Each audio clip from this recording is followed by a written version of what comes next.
क्योंकि उसके अंदर 2% सैलिसिलिक एसिड के साथ आईवी लीफ एक्सट्रैक्ट्स भी हैं, 5% जो कि आपकी स्किन को सूद भी करते हैं, काम डाउन भी करते हैं, और जो थोड़ी सेंसिटिव हो रही होती है सैलिसिलिक एसिड की वजह से आपकी स्किन, उसको रिकवर करने में बहुत हेल्प करते हैं।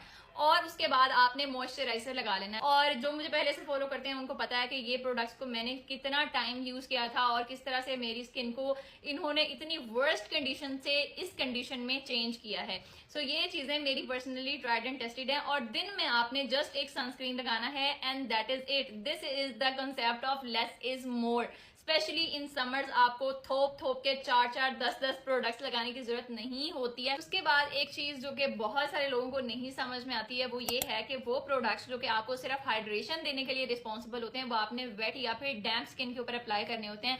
लेकिन वो सारे प्रोडक्ट्स जो कि एक्टिव काउंट होते हैं और वो आपके स्किन पे एज अ ट्रीटमेंट काम कर रहे होते हैं, जैसे ग्लाइकोलिक एसिड हो गया, मेंडालिक एसिड हो गया, सैलिसिलिक एसिड हो गया, ये आपने कभी भी वेट स्किन के ऊपर नहीं लगाने होते। ये आपने स्किन को प्रॉपर्ली ड्राई करने के बाद लगाने होते हैं। लेकिन अगर कोई भी ऐसा प्रोडक्ट है जो कि हाइलुरोनिक एसिड बेस है या कोई मॉइस्चराइजर है तो वो आप स्लाइटली सी डैम्प स्किन के ऊपर अप्लाई करते हैं तो आपको उसका ज्यादा अच्छा रिजल्ट मिलता है। उसके बाद मैं आपको बताऊं कि आपने सनस्क्रीन किस तरह से यूज करना है। सनस्क्रीन आपने हमेशा 2 फिंगर्स के ऊपर अप्लाई करने के बाद यूज करना है। और ये मैं आपको बात गारंटी से कह सकती हूँ कि जो एक अच्छा सनस्क्रीन है वो 2 फिंगर्स भर के लगाने के बाद भी आपके फेस के ऊपर ना तो ग्रीसी फील होता है, ना ऑयली फील होता है, ना ही कोई हैवी लुक छोड़ता है। और जो सनस्क्रीन मैंने आपको रिकमेंड किए हैं ये दी बेस्ट है। आप 2 फिंगर्स भर के भी लगाएंगे तो आपकी स्किन बहुत ही फ्रेश और अच्छा फील करेगी और नो एक्स्ट्रा स्वेटिंग। उसके बाद प्रोडक्ट्स की टाइमिंग बहुत मैटर करती है। यानी कि अगर आपने कोई भी प्रोडक्ट अपनी रूटीन में ऐड किया है, चाहे वो जितना भी अच्छा प्रोडक्ट है, अगर आप उसको एक हफ्ते तक लगा के छोड़ देंगे तो उसका आपको कोई रिजल्ट नहीं होगा।